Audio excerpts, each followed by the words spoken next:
Jesus' existence, a very hot topic for a lot of people. Let me start this off by asking you a question. Do you believe in George Washington? Why do you believe in George Washington? You never saw him, you never witnessed him, you never spoke with him, you didn't live through him. So obviously George Washington isn't real. Here's the problem with that. We have these dudes over here who did see him, they did speak with him, and they wrote about him, and they lived with, through, or around him. So now George Washington is real. And if you say that that isn't enough criteria for you, then you're just plain wrong, because that's the criteria that's been given to you. And we have textbooks, documentaries, documentation about George Washington. This criteria is enough for us to believe in George Washington, Napoleon, Abraham Lincoln, etc. Now Jesus. How do you know Jesus existed? You never saw him. You never spoke with him, wrote about him, lived through, well, you might have wrote about him, lived through, with, or around him. You never did any of that stuff. So obviously, Jesus is not real. Here's the problem. We have these 12 dudes named the disciples. The disciples did these funny things. Look at this little arrow. Oh, they did all that stuff. They did all of that stuff. And a bunch of other people did that stuff too. So, if you say that George Washington is real because of this criteria, you can't deny Jesus even though he has this criteria without contradicting yourself. You cannot deny Jesus and then accept George Washington or Napoleon when they have the same criteria for your belief. Here's the thing though, how do we know the disciples weren't lying? How do we know they weren't hallucinating?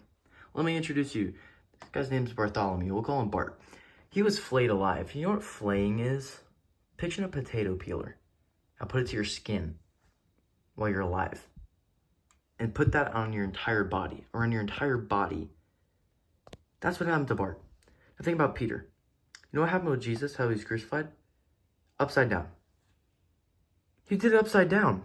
So that rules out lying, because why would you die for a lie? There's literally no reward for you, because they didn't think they were going to heaven, because if they were lying, they wouldn't have believed that Jesus was divine anyways.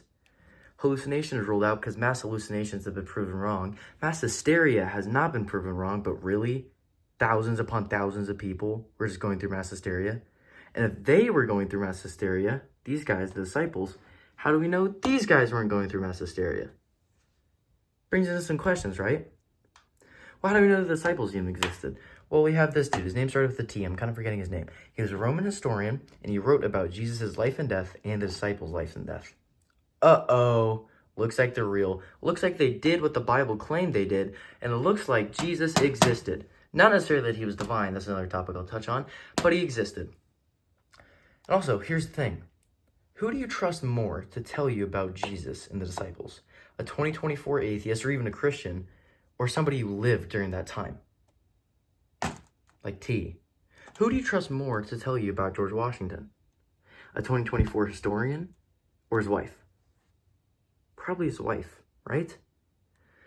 So, looking at all of this, you cannot accept George Washington based on that criteria and not accept Jesus, even though he has that same criteria. So, if you are consistent and you don't contradict yourself, you have to come to the conclusion that Jesus existed. Why don't we accept him as a society? We're scared. A lot of people are scared of what Jesus brings to the table.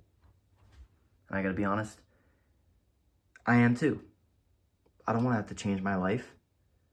I'm a human. I don't want to have to be nice all the time. But guess what? Sometimes you're gonna have to make changes in your life. And Jesus calls for that. Now, it is hard to follow Jesus. It is. I'm not denying that. I make mistakes plenty. But do you want 60, 70, 80 years, if you're lucky, of bliss or an eternity of bliss? The choice for me is obvious. God bless everybody. I hope this little video helped. Yeah, God bless.